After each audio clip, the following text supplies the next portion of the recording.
Bapak, Ibu, saudara-saudari,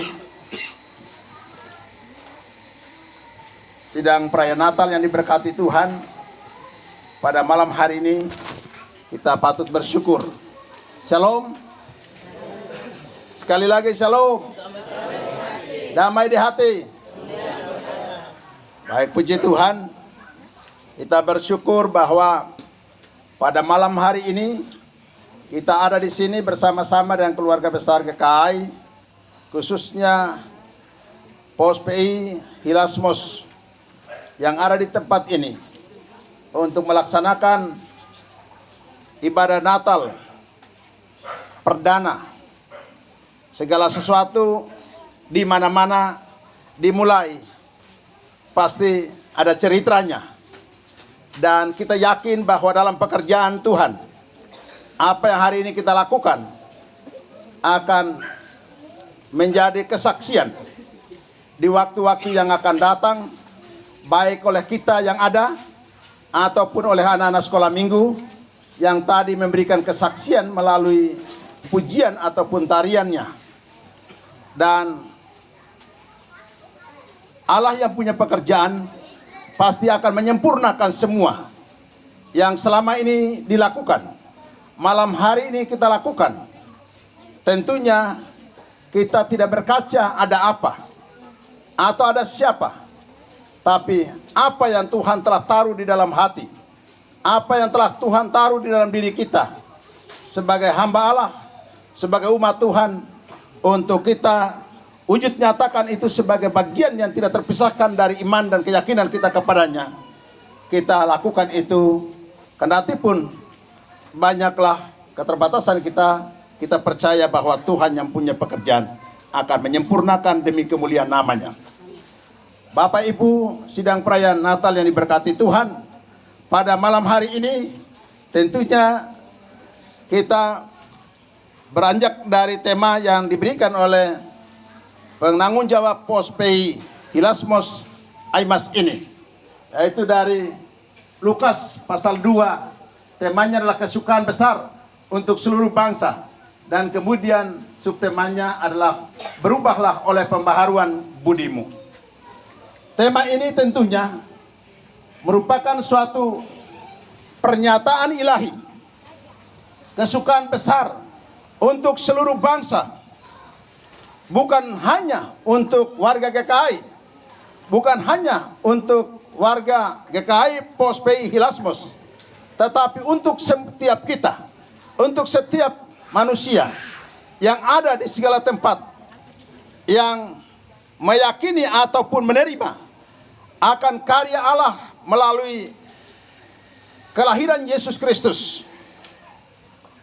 Tentunya pernyataan ini merujuk kepada rencana Allah yang besar, kasih Allah yang besar, di mana Ia berinkarnasi melalui Yesus Kristus. Datang ke dalam dunia ini mengambil rupa sama seperti manusia biasa, dan dalam kerelaan itu Dia lahir secara misteri, Dia hidup secara misteri, Dia mati secara misteri, Dia bangkit secara misteri, naik ke sorga secara misteri, dan Dia telah memberikan janjinya yang kekal, janjinya yang pasti bahwa Ia akan kembali menjemput gerejanya. Dia akan kembali menjemput orang-orang percaya. Dan itulah yang menjadi dasar daripada keyakinan kita. Sehingga tanpa ragu, tanpa bimbang, kita terus bergerak dengan apa yang ada pada kita. Mulai dari dalam diri kita, sampai kepada keluarga kita, persekutuan kita, interaksi kita, lingkungan di mana kita berada, dimanapun kita bekerja, dimanapun kita berada. Marilah kita senantiasa meyakini akan apa yang telah Tuhan taruh di dalam diri kita sebagai bagian daripada pertanggungjawaban iman kita kepada Tuhan.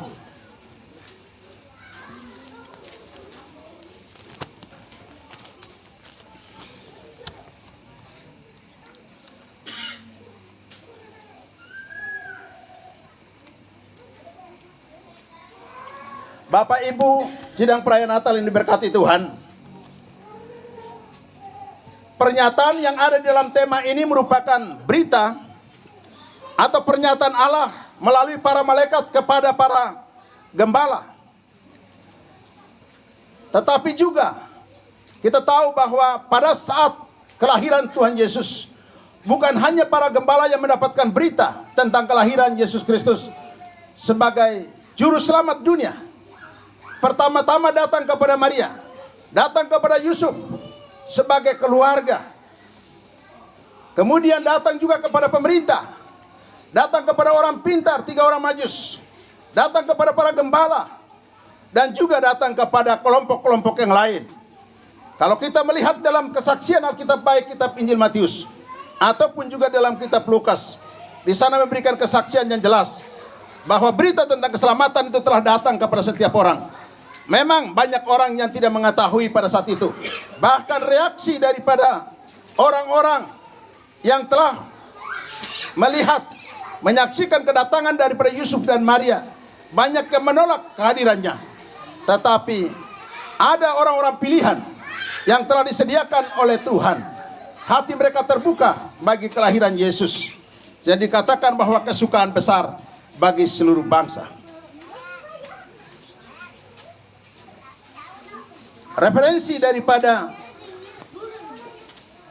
ayat firman Tuhan yang kita renungkan pada malam hari ini, yang merupakan subtema daripada tema yang diberikan oleh penanggung jawab Pospei Hilasmos ini, kita lihat di dalam Roma pasal 12.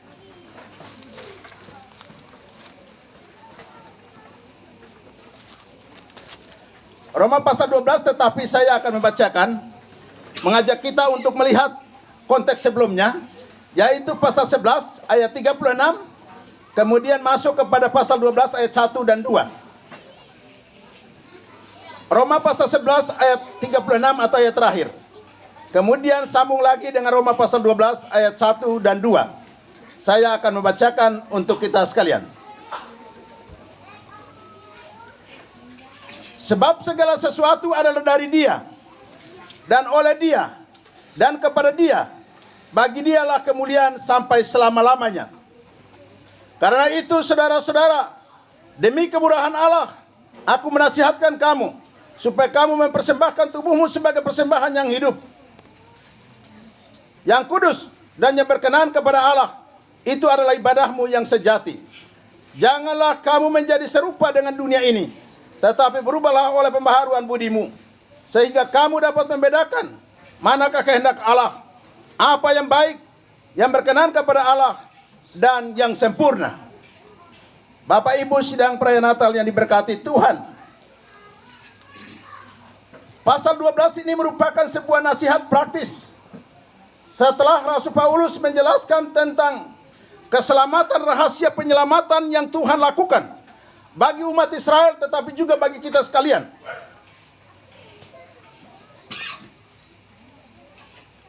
Lalu sampai kepada ayat yang ke-12 ini dikatakan karena itu. Kata karena itu merujuk kepada alasan sebelumnya yang tadi kita baca di dalam pasal 11 ayat yang ke-36 itu. Karena apa? Karena segala sesuatu adalah dari Dia, oleh Dia, dan kepada Dia. Ini namanya teokrasi. Kita sedang berada pada suasana pesta demokrasi. Kalau pengertian umum daripada demokrasi kita adalah dari rakyat, oleh rakyat, untuk rakyat. Tapi konsep firman Tuhan yang baru saja kita baca ini, dia memiliki arti teokrasi. Theo itu Allah. Segala sesuatu berpusat dari Allah, oleh Allah, dan kepada Allah. Bagi Dialah kemuliaan sampai selama-lamanya. Oleh karena itu, Allah telah menempatkan dirinya sebagai pusat dari segala sesuatu. Sebab segala sesuatu adalah dari Dia. Ini merujuk kepada bagaimana Allah berinisiatif merencanakan keselamatan melalui kelahiran Yesus Kristus. Kalau kita lihat di dalam kitab Kejadian pasal 2, pasal 3 ayat yang ke-15, ketika manusia pertama jatuh ke dalam dosa dan kemudian kehilangan kemuliaan Allah memanggil kedua belah pihak yang bertikai, yaitu ular dan Hawa, atau iblis dan Hawa, menghadapnya, dan kemudian Allah berjanji untuk akan memberikan hukuman. Kepala ular secara simbolis diinjak. Kemudian dikatakan bahwa keturunan daripada perempuan akan diremukkan tumitnya. Dan itulah yang kemudian kenapa Maria melahirkan Yesus tanpa intervensi perkawinan atau tanpa intervensi laki-laki. Karena ketika manusia jatuh ke dalam dosa, yang dipanggil menghadap dan kemudian menerima hukuman itu adalah iblis dan Hawa. Dan semuanya itu terjadi dalam karya penyelamatan Allah. Allah sendiri yang berinisiatif. Manusia jatuh ke dalam dosa, tidak ada yang berinisiatif datang dan kemudian mencari atau menyadari ketelanjangannya, menyadari akan dosanya, menyadari akan kehilangannya, menyadari akan kelemahan, kekurangannya, dan kemudian datang kepada Allah. Tidak. Adam dan Hawa justru dalam keadaan seperti itu mereka malu dan kemudian mereka bersembunyi. Tetapi oleh kemurahan Allah, Allah sendiri yang datang dan kemudian mencari mereka. Adam, di manakah engkau? Kemudian mereka menyahut dan ada percakapan. Mereka saling menyalahkan di situ. Dalam percakapan itulah Allah menetapkan satu proses penyelamatan, di mana Yesus yang lahir dan hari-hari ini kita rayakan kelahirannya, dijanjikan untuk lahir melalui seorang wanita atau seorang perempuan. Allah berinisiatif untuk menyelamatkan manusia. Allah sendiri yang datang ke dalam dunia ini berinkarnasi melalui diri Yesus, kemudian menjadi sama seperti kita, menanggung segala kelemahan kekurangan kita, dan dia mati di atas kayu salib. Dia bangkit, dengan jalan itu dia mengerjakan keselamatan secara sempurna, kemudian memberikan kepada kita yang percaya dan mengasihi Tuhan sebagai milik yang dapat dipertahankan dalam segala situasi, dalam segala keadaan. Marilah kita yang percaya dan menerima Yesus sebagai Tuhan dan Juru Selamat, kita menerima anugerah itu dengan respon yang sungguh-sungguh, bukan musiman, tetapi benar-benar kita menghayati bahwa keselamatan yang telah terjadi dalam diri kita, dalam keluarga kita, adalah merupakan karunia dari Allah. Itulah sebabnya diberikan subtemanya, diambil dari Roma pasal 12 ayat 2. Berubahlah oleh pembaharuan budimu. Karena itu saudara-saudara, karena segala sesuatu adalah dari Dia, karena segala sesuatu oleh Dia dan kepada Dia. Karena itu saudara-saudara, demi kemurahan Allah aku menasihatkan kamu.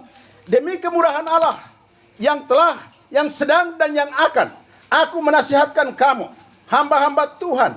Aku menasihatkan kamu, para penginjil-penginjil. Aku menasihatkan kamu, orang-orang Kristen, keluarga-keluarga Kristen, anak-anak Tuhan, agar senantiasa hidup dan memiliki sebuah kesadaran bahwa ada pribadi yang walaupun tidak kelihatan tetapi memiliki otoritas yang tidak terbatas, baik masa lalu atau masa sekarang dan masa yang akan datang. Bapak, Ibu, saudara-saudari, sidang perayaan Natal yang diberkati Tuhan. Demi kemurahan Allah aku menasihatkan kamu, supaya kamu mempersembahkan tubuhmu sebagai persembahan yang hidup, yang kudus, dan yang berkenan kepada Allah. Itu adalah ibadahmu yang sejati. Janganlah kamu menjadi serupa dengan dunia ini, tetapi berubahlah oleh pembaharuan budimu, sehingga kamu dapat membedakan manakah kehendak Allah, apa yang baik, yang berkenan kepada Allah, dan yang sempurna. Inilah merupakan sebuah penegasan daripada Rasul Paulus, bercermin atau mengacu kepada kedaulatan Allah yang tidak terbatas. Dia berkuasa untuk mendisiplinkan kita ketika kita salah. Dia berkuasa untuk menolong kita ketika kita dalam keadaan susah. Dia berkuasa untuk memberikan jalan keluar kepada kita ketika kita berada pada jalan buntu. Tentunya hari-hari ini baik secara pribadi dalam kehidupan keluarga. Tidak ada yang sempurna di antara kita. Ada begitu banyak kelemahan, kekurangan kita. Tetapi ketika kita menyerahkan diri kita sepenuhnya kepada Tuhan, kita mempertaruhkan totalitas hidup kita sepenuhnya kepada Tuhan, percayalah bahwa Tuhan sebagai satu-satunya jaminan dalam hidup dan kehidupan setiap orang percaya.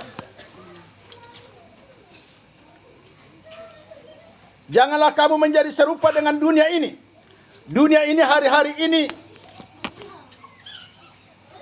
banyak orang mengklaim atau beranggapan bahwa dunia semakin canggih. Betul, pada sisi yang lain dunia semakin berkembang dari sisi pengetahuan, penemuan-penemuan mutakhir, penemuan-penemuan terbaru,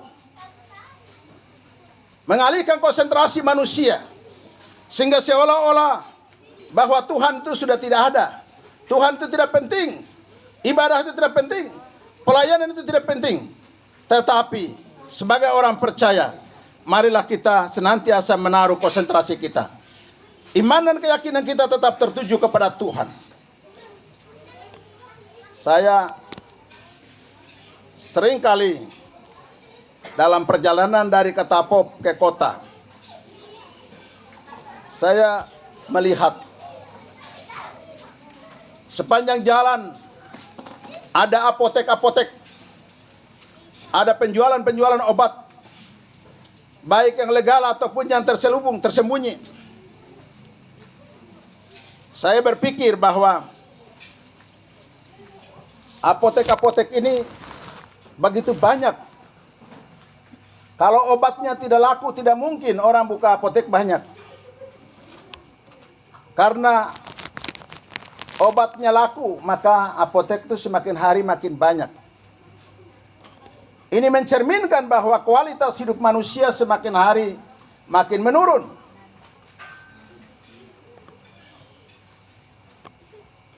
Teknologi semakin berkembang, pengetahuan semakin berkembang. Tapi pertanyaannya, apakah menambah kualitas hidup manusia? Pada sisi yang lain, tapi sisi yang lain tentunya tidak. Terutama dalam aspek kesehatan ataupun umur panjang. Orang tua dulu-dulu mereka punya usia, mereka punya kesehatan, kualitas hidup jauh lebih kuat daripada kita yang hidup di zaman sekarang. Dan tentunya hal itu menjadi sebuah perenungan bagi kita. Sehingga hari-hari ini, walaupun kita diperhadapkan dengan berbagai tantangan, berbagai kesibukan, berbagai aktivitas, tetapi marilah kita tetap menyadari diri kita bahwa kita adalah anak Tuhan. Pintu anugerah sedang terbuka bagi kita. Jangan kita mengabaikan atau menyia-nyiakan hidup ini dengan hal-hal yang sifatnya sementara, hal-hal yang sifatnya sesaat saja. Kita mengorbankan hal-hal yang sangat prinsip, yang bukan hanya merugikan diri kita, tetapi keluarga kita, persekutuan kita, bahkan lingkungan di mana kita berada. Itulah sebabnya himbauan ataupun panggilan dalam malam Natal malam hari ini datang kepada kita melalui ayat 2 daripada Roma pasal 12 ini. Janganlah kamu menjadi serupa dengan dunia ini, tetapi berubahlah oleh pembaharuan budimu, sehingga kamu dapat membedakan manakah kehendak Allah, apa yang baik dan yang berkenan kepada Allah, dan yang sempurna. Tanpa kesadaran setiap orang, maka kehadiran hamba Tuhan sehebat apapun, kehadiran gereja dengan segala fasilitas apapun, tidak akan pernah menambah sesuatu dalam diri kita. Tetapi walaupun dalam peribadatan kita, dalam persekutuan kita sederhana, tetapi pribadi kita ini lebih dahulu berjumpa dengan Tuhan. Dan kita menyadari bahwa ketika kita berjumpa dengan Tuhan, itu adalah harta yang sesungguhnya. Itu adalah keuntungan yang besar dalam hidup kita pribadi, dalam keluarga kita, dan dalam kehidupan kita, kehidupan sosial kita. Dimanapun kita berada, kapanpun waktunya, marilah kita mengandalkan Tuhan di dalam hidup ini. Bapak, Ibu, saudara-saudari yang diberkati Tuhan, hari-hari ini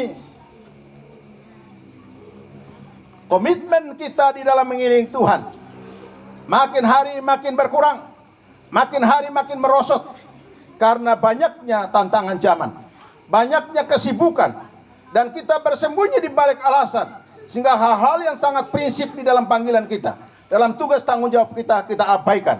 Dan Bapak Ibu, mari kita perhatikan itu.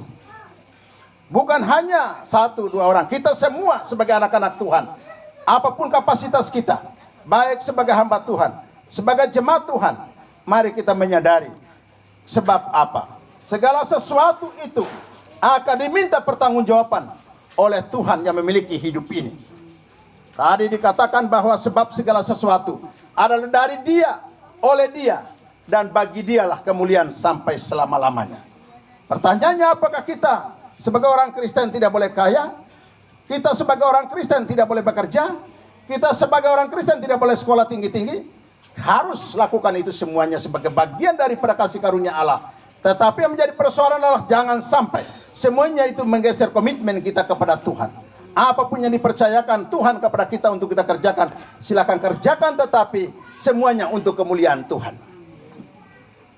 Bapak, Ibu, saudara-saudari, sidang perayaan Natal yang diberkati oleh Tuhan. Secara nasional, tema nasional yang diberikan oleh Persekutuan Gereja-Gereja di Indonesia dikatakan, diambil juga dari Lukas pasal 2 ini. Marilah kita pergi ke Bethlehem. Marilah sekarang kita pergi ke Bethlehem. Bukan nanti, tapi sekarang. Pertanyaannya, di Bethlehem itu ada apa? Bethlehem secara harafiah itu artinya rumah roti. Yesus lahir di Bethlehem. Dia memperkenalkan diri di dalam Injil Yohanes pasal 16. Akulah roti hidup. Sebelum dia mati di atas bukit Kalvari, masuk dalam masa sengsara. Dia berada bersama-sama dengan murid-muridnya dalam perjamuan malam. Dia memecah-mecahkan roti dan kemudian membagikan kepada murid-muridnya. Dan dia berkata, ini adalah tubuhku yang dipecah-pecahkan bagi kamu. Makan. Dan ini adalah darahku, darah perjanjian baru yang dicurahkan bagi kamu. Dia menunjukkan dirinya sebagai pusat daripada hidup dan kehidupan kita. Itulah sebabnya dengan jalan itu ia memberikan sebuah kepastian kepada kita. Kita bersyukur bahwa kita sedang ada di dalam zaman anugerah. Banyaklah kesalahan, banyaklah dosa dan pelanggaran kita, tetapi oleh kasih karunia Allah, melalui Yesus Kristus datang ke dalam dunia ini, Dia mengerjakan keselamatan secara sempurna. Dan keselamatan itu serang ada di tengah-tengah kita. Maukah kita menerima keselamatan itu dan hidup di dalamnya? Kita sebagai orang yang mengaku percaya, dipanggil, dikuduskan atau dipisahkan, bukan berarti bahwa tempat di mana kita dipisahkan itu sudah disteril, kemudian tidak ada lagi potensi dosa, tidak ada lagi potensi godaan. Tidak. Tempat di mana kita berada tetap ada di dalam dunia ini. Tapi seharusnya kita sebagai orang-orang yang sudah dipanggil dari kegelapan menuju kepada satu terang yang besar. Kita menyadari diri kita bahwa kita adalah anak-anak Tuhan. Dimanapun kita berada, kita menjaga kekudusan hidup. Sehingga apa yang Tuhan taruh di dalam diri kita sebagai pribadi, sebagai bagian yang tidak terpisahkan dalam keluarga, sebagai suami, sebagai istri, sebagai anak Tuhan atau pelayan Tuhan, terang itu hendaknya tetap bercahaya. Ada unsur kerelaan untuk kita berani mengorbankan segala sesuatu dalam diri kita untuk mengutamakan Tuhan. Setiap malam Natal, kita setiap melaksanakan Natal, hal yang tidak terpisahkan untuk dilakukan adalah bakar lilin. Ya, lilin ini menggambarkan terang dunia. Dan untuk memberikan terang itu, maka lilin ini harus rela untuk meleleh sampai habis. Kita sebagai anak Tuhan, dimanapun kita berada, apapun kapasitas kita, marilah kita menyadari bahwa ada hal yang dikehendaki oleh Tuhan untuk kita wujud nyatakan itu. Kita sebagai terang dunia, untuk memberikan pengaruh positif dimanapun kita berada. Jangan sampai kita menjadi serupa dengan dunia ini. Kita masuk dalam lingkaran setan dan kemudian kita menghalalkan segala cara. Tidak boleh. Kita sebagai anak Tuhan tetap berdiri di atas panggilan kita. Sebagai pribadi yang membawa terang, membawa garam bagi dunia ini. Amin Bapak Ibu. Pada malam hari ini, kita patut bersyukur dan berterima kasih kepada Tuhan. Tadi pagi di gereja saya sampaikan bahwa perayaan Natal tahun ini sama persis yang dilakukan atau situasi pada saat Yesus itu lahir. Karena dalam kitab Lukas atau Injil Lukas pasal 2 itu, ayat pertama mengatakan bahwa pada saat itu pemerintah memberikan himbauan agar setiap orang mendaftarkan diri. Ada satu suasana atau ada satu kesibukan secara politik atau administrasi penduduk pada saat itu, tetapi juga pada saat Yesus lahir. Ya. Hari ini situasi politik kita hadapi dan suasana Natal hampir tidak terasa di daerah-daerah yang mengaku diri kantong Kristen sekalipun seperti kita di Papua ini. Tetapi bukan berarti bahwa kita berkata bahwa proses atau pesta demokrasi yang dilakukan ini salah waktunya, tidak. Kembali kepada kita. Sejauh mana kita menyadari bahwa apa yang Tuhan anugerahkan kepada kita untuk kita tetap menikmati sukacita ilahi pada bulan-bulan seperti ini. Pada masa-masa seperti ini, mata kita tetap tertuju kepada Tuhan. Bapak Ibu, sidang perayaan Natal yang diberkati oleh Tuhan. Satu, memang bulan Desember ini belum sampai kepada akhir tahun ya. Tapi satu hal yang saya lihat, ya toko-toko karena adanya pilkada, toko-toko minuman itu ditutup. Saya tidak tahu di kabupaten ditutupkah tidak. Saya pikir begini, seharusnya bulan dibilang begini, ini kami tutup sampai Natal selesai. Tapi mereka tidak jawab. Begitu saya bilang, kan dengan ibu biasa beli roti di apa langganannya di apa namanya, di Homi itu biasa tempat orang jual minuman. Saya bilang, kok kenapa ditutup? Dia bilang, Bapak, ini karena suasana pilkada, jadi toko minuman ini ditutup, nanti selesai pilkada dulu baru dong buka lagi. Saya dalam hati pikir, harusnya dong bilang, selesai Desember, selesai perayaan Natal dulu baru nanti dong buka kembali. Nah, begitu boleh baru namanya pejabat atau pemimpinnya yang sudah kenal Tuhan. Tapi kalau dibilang bahwa selesai politik dulu, berarti ini memang lain ceritanya, sudut pandang mereka lain, sasarannya lain, targetnya lain. Mudah-mudahan selesai pilkada dong buka kembali dan keadaan aman. Ya, tapi kita berdoa supaya niat baik itu terus dilakukan, bukan hanya pada saat pemilu kada atau pemilihan presiden, tetapi dilakukan terus. Tapi kita juga tidak persalahkan Bapak Ibu. Kembali kepada pribadi kita. Kalau dikatakan bahwa berubahlah oleh pembaharuan budimu. Kalau kita sendiri tidak memiliki kesadaran tentang siapa kita, tubuh kita ini adalah bait Allah yang harus kita jaga. Persekutuan kita dengan Tuhan harus dijaga. Keluarga kita harus hidup baik di tengah-tengah tantangan zaman ini, harus kita jaga. Maka tidak mungkin orang lain datang untuk urus kita. Kita sendirilah harus memiliki kesadaran penuh. Bagaimana saya bisa hidup dengan baik, istri saya hidup dengan baik, anak-anak hidup dengan baik. Amin Bapak Ibu. Kalau ada kemauan, ada kesadaran dari dalam diri kita, maka itu akan baik adanya. Tetapi kalau tidak ada kesadaran, maka sebaik apapun program, kebijakan yang dilakukan oleh pemerintah, ataupun khotbah yang disampaikan oleh hamba-hamba Tuhan, tidak akan pernah mengubah kita. Karena persoalannya bukan siapa yang menyampaikan atau siapa yang datang, tetapi pribadi kita masing-masing. Bapak Ibu yang diberkati oleh Tuhan, saya tidak menyampaikan firman Tuhan di malam hari ini panjang lebar. Intinya marilah kita memberi respon bahwa kesukaan besar itu sudah ada, sedang ada, dan akan ada melalui kelahiran Yesus Kristus.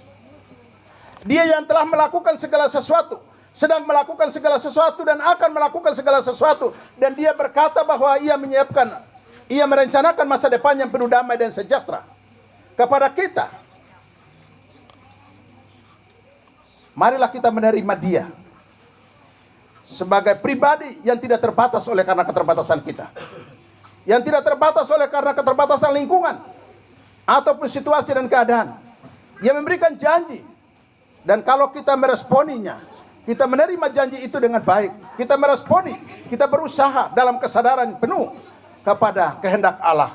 Percayalah bahwa Tuhan telah memberikan potensi plus bagi orang percaya, itu firman dan Roh Kudus-Nya, untuk memastikan atau menerangi jalan hidup kita, memimpin menuntun kita ketika kita jatuh, diangkat, ketika kita sakit, disembuhkan, ketika kita susah, dihiburkan. Ada jaminan Bapak Ibu, asalkan kita mengakuinya, bahwa itulah kekuatan dari Tuhan. Tapi kalau selama kita mengandalkan kekuatan yang ada pada kita, kepintaran kita, kehebatan kita, jabatan kita, semuanya itu sifatnya sesaat Bapak Ibu, dan berpotensi untuk menimbulkan masalah bagi kita ataupun bagi sesama kita, bagi keluarga kita. Kiranya Tuhan yang punya firman mampukan kita untuk mengerti dan menjadi pelaku-pelaku firman. Amin. Kita berdoa, bersyukur untuk firman Tuhan.